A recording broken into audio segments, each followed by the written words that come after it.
आज हम मनन करेंगे आत्मिक जीवन। हमारा आत्मिक जीवन किस तरह से है। हाँ मेरे प्रियो, परमेश्वर को हमारा जीवन जो आत्मा से भरा हुआ है वो पसंद आता है, क्योंकि परमेश्वर का राज्य जो है वो आत्मिक राज्य है। और जब हम परमेश्वर पे विश्वास करते और जब प्रभु यीशु मसीह को हम उद्धारकर्ता करके ग्रहण करते, तब परमेश्वर कहता है कि तुम्हारा हृदय मेरा मंदिर है और उस मंदिर में परमेश्वर रहता है। और जब परमेश्वर हमारे हृदय में रहता है तो उसकी जो स्वर से जो बातें होती है, जो स्वर्गीय बातें होती है, वो हमारे जीवन में आती है और हम परमेश्वर की इच्छा के अनुसार अपने जीवन को बिताते हैं। ये हमारा आत्मिक जीवन है।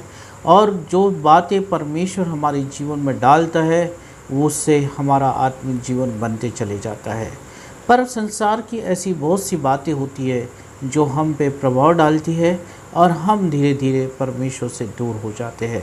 हम परमेश्वर पे विश्वास करते, हम यीशु मसीह का नाम लेते, यीशु मसीह से प्रार्थनाएं करते, पर बहुत सी बार हमारा हृदय, हमारा मन परमेश्वर से दूर हो जाता है। पर परमेश्वर के करीब हम नहीं जा पाते, जिससे कि हमारी प्रार्थनाएं नहीं सुनी जाती, जिससे कि परमेश्वर की आशीषें हमारे जीवन में दिखाई नहीं देती और हम कहते कि हे परमेश्वर, हमारे जीवन में ये क्या हो रहा है। मेरे प्रियो, जब हम परमेश्वर पे विश्वास करते और जब प्रभु यीशु मसीह पे हम विश्वास करते तो हमें ज़रूरी है कि हम प्रार्थनाएं करें, हमें ज़रूरी है कि हम वचन को पढ़ें ताकि हम परीक्षा में ना पढ़ सकें। आइए हम बाइबल में से देखेंगे कि हाँ, परमेश्वर किस तरह से आत्मिक जीवन को हमारे बनाना चाहता है और परमेश्वर किस तरह से हमारे जीवन का निर्माण करना चाहता। अगर हम दूसरा इतिहास उसका 33वां अध्याय और उसकी पहली आयत से अगर हम पढ़ते हैं तो यहाँ पे इस तरह से लिखा हुआ है, जब मनुष्य राज्य करने लगा तब वो 12 वर्ष का था और यरूशलेम में 55 वर्ष तक राज्य करता रहा। उसने वह किया जो यहोवा की दृष्टि में बुरा था, अर्थात उन जातियों के घिनौने कामों के अनुसार जिनको यहोवा ने इज़राइल के सामने से देश से निकाल दिया था।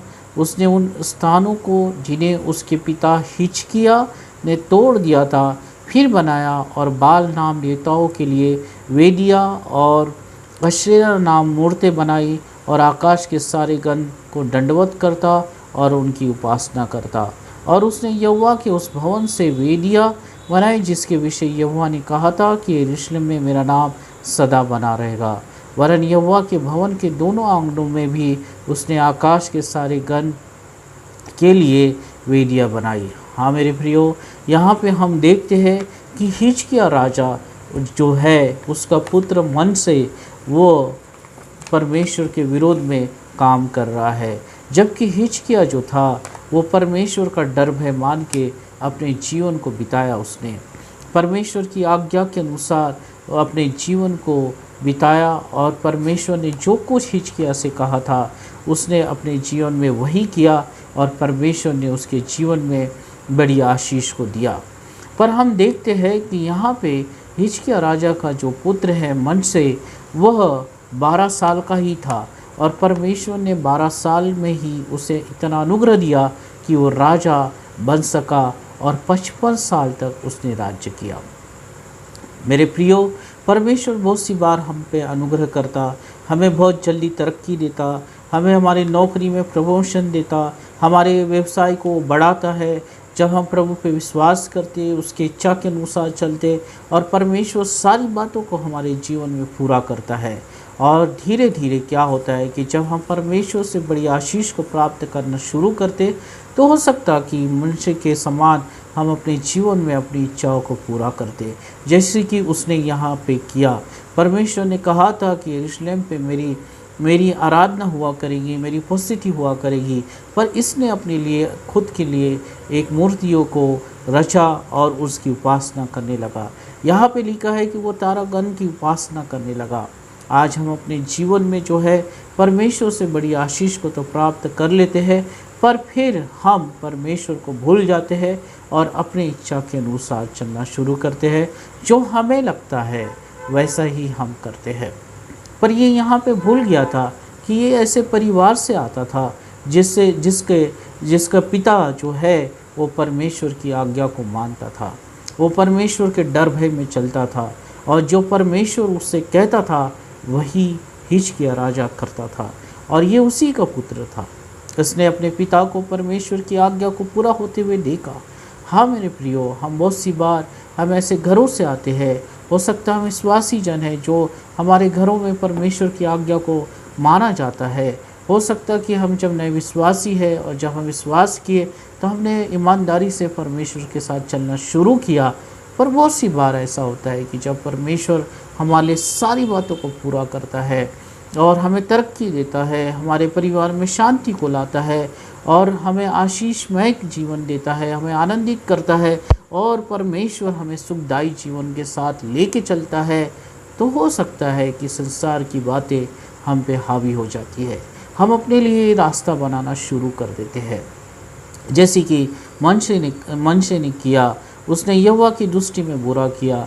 उन जिन्होंने कामों के अनुसार जिनको यहोवा ने इस्राएल के सामने देश से निकाल दिया था, उनके अनुसार उसने मूर्तें बनाई, आकाश के तारेगण को दंडवत करता रहा और उनकी उपासना करता रहा, जबकि इसे चाहिए था कि परमेश्वर ने 12 साल में इसे अनुग्रह दिया कि ये राजा बन सके।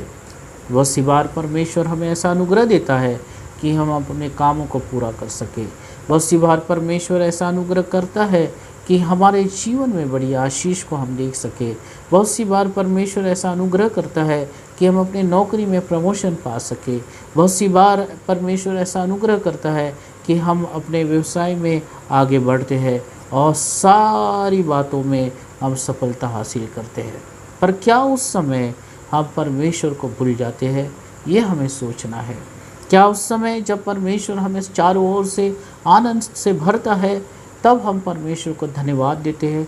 ये हमें सोचना है। या फिर हम अपने लिए कुछ अलग ही बातों को निर्माण करते हैं, या फिर हम अपने लिए अलग ही मूर्तों को तैयार करते हैं और उनकी उपासना करते हैं। मेरे प्रियो, हमें कभी परमेश्वर को नहीं भूलना है, चाहे कोई भी परिस्थिति हो, चाहे हम निराश हो, बीमार हो या दुखी हो, हमें परमेश्वर को नहीं भूलना है। चाहे परमेश्वर हमें आशीष दे रहा हो, चाहे परमेश्वर ने हमारे जीवन से बीमारी को दूर किया हो और हमें चंगा किया हो, उस परिस्थिति में भी हमें परमेश्वर को नहीं भूलना है, परंतु प्रत्येक दिन परमेश्वर को हमें धन्यवाद देना है और उससे कहना है कि परमेश्वर मेरी तू सहायता कर, पवित्र आत्मा तू मेरी सहायता कर। जैसा हिजकिय्याह तेरे डर भय में अपने जीवन को बिताया और तेरी आज्ञा को माना, उस तरह से ही मैं तेरी आज्ञा को मान सकूं। मेरे प्रियो, परमेश्वर अनुग्रह और तरस से भरा हुआ परमेश्वर है। मनसे के समान ये गलती न करे, अपने जीवन में अपनी इच्छा के अनुसार न चले। अगर हमारे पास सब कुछ है, सुख के जीवन की सारी बातें हैं, वो सब सुखदायी जीवन अगर हमारे पास है, तो अपने लिए अपना एक खुद का रास्ता न बना ले, अपने लिए अपनी उपासना की कोई चीज़ें ना बना ले और जैसा मुझे लगता है वैसा मैं करूं, ऐसा ना करें, परंतु परिवार में परमेश्वर की आज्ञा के अनुसार कार्य करे। अपने बच्चों को परमेश्वर से प्रेम करना सिखाए, अपने पत्नी को परमेश्वर से प्रेम करना सिखाए, अगर पति है तो उससे परमेश्वर से प्रेम करना सिखाए और उन्हें बताए कि परमेश्वर ने कितनी भलाई उनके जीवन में किया। तब परमेश्वर बड़ी आशीष को देता है, तब परमेश्वर आपके घर में वो चलेगा और फिरेगा, तब परमेश्वर आपके घरों में उसकी उपस्थिति रहेगी, तब परमेश्वर आपके जीवनों में बड़ी उन्नति को लेके आएगा। क्यों? क्योंकि आप परमेश्वर की डर भय और उसके आज्ञा के अनुसार चलते हैं। जब मैं अय्यूब के बारे में पढ़ रहा था मेरे प्रियो, तो मैंने वहाँ पे एक बात को देखा कि परमेश्वर ने जो है शैतान को आज्ञा दिया अय्यूब के जीवन में परीक्षा लेने के लिए, और जब शैतान ने अय्यूब की परीक्षा लिया और उसने जब वो सारी बीमारी से और सारी दुख और तकलीफ़ों से जब वो घिर गया, तो उसने अपने लिए कोई रास्ता नहीं बनाया। उसने शैतान को कभी दोष नहीं दिया। उसने, जब आप अय्यूब की अध्याय को पढ़ते हैं, अय्यूब की किताबों को आप पढ़ोगे, तो वहाँ पे एक भी बार अय्यूब ने शैतान को दोष नहीं लगाया, पर उसने हर समय परमेश्वर को धन्यवाद दिया। जब उसके पास सब कुछ था, जब बीमारी नहीं थी, जब परमेश्वर उसको फलवंत कर रहा था, जब परमेश्वर उसको आशीष दे रहा था, उस समय भी वो परमेश्वर को धन्यवाद दे रहा था। और जब उसकी परीक्षा ली गई और जब उस पर बीमारी आई, उसके बच्चे उससे दूर किए गए, उसकी पत्नी उससे दूर की गई है, उसके दोस्त उसकी ठट्टा उड़ा रहे हैं, मजाक कर रहे हैं, उस समय में भी अय्यूब ने परमेश्वर को धन्यवाद दिया। चाहे परिस्थिति कैसी भी हो, पर उसने उस समय में भी धन्यवाद दिया। जब वो अच्छा था, जब परमेश्वर की आशीष उस पर फल रही थी, उस समय भी उसने परमेश्वर को धन्यवाद दिया। और जब वो दुख में पाया गया, बीमारी में पाया गया, उस समय भी परमेश्वर को उसने धन्यवाद दिया। पर उसने अपने लिए कोई रास्ता निर्माण नहीं किया, जैसे कि ये मनसे ने अपने लिए रास्ते को तैयार किया। वो एक बड़ा अनुग्रह उसके जीवन में डाला गया था कि वो राजा बने। हाँ मेरे प्रियो, हम राज अधिकारी लोग हैं, हम परमेश्वर की संतान हैं। हम पे अनुग्रह किया गया कि हम जो है सामर्थ के साथ, बड़े सामर्थ के साथ इस्तेमाल किए जाए। हम पे अनुग्रह किया गया कि हम परमेश्वर की सामर्थ को देख सके और परमेश्वर हमारे जीवन में बड़े आश्चर्यक्रम कर सके। पर हम क्या परमेश्वर की इच्छा के अनुसार चलते हैं? क्या अय्यूब के समान, चाहे परिस्थिति कैसी भी हो, हम परमेश्वर को धन्यवाद देते हैं? आज हमें हमारे आत्मिक जीवन को जांचने की आवश्यकता है। आज हमें परमेश्वर के करीब जाने की आवश्यकता है। अगर हमने अपने लिए अपने रास्तों को निर्माण किया है, अगर हमने अपनी बातों के लिए, अपने जीवन, आत्मिक जीवन के लिए कुछ अलग ही निर्माण किया है, तो आज हमें उसे छोड़ देना है। आज हम अपने हठीलेपन को छोड़ देना है और परमेश्वर के सामने नम्र हो जाना है और कहना है कि हे परमेश्वर, तेरा धन्यवाद हो कि तूने मुझ पे अनुग्रह किया है और तेरे अनुग्रह के द्वारा ही मैं बढ़ूँ। अय्यूब, चाहे परिस्थितियाँ कैसी भी हो, मैं तुझे हर समय धन्यवाद दूँ।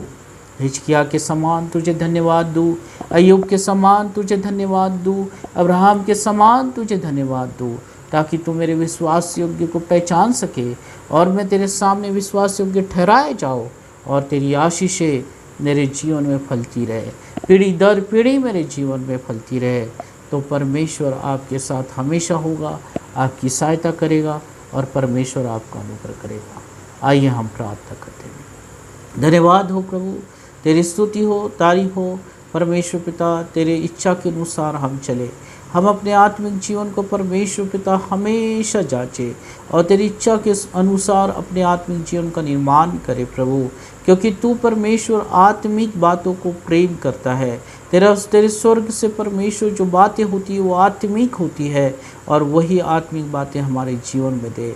हमारे जीवन में परिस्थितियाँ कैसी भी हो, हम तुझे हर समय धन्यवाद दे और परमेश्वर तेरे नाम की बड़ाई करे, ऐसा तू होने दे। हमारे घर में, हमारे परिवारों में, हमारे बच्चों को तू आशीषित कर और विजय के उत्सव में तू लेके चल और परमेश्वर तेरी बड़े अनुग्रह को, तरस को हम देख सके, ऐसा तू होने दे। धन्यवाद हो यीशु के नाम से, आमीन।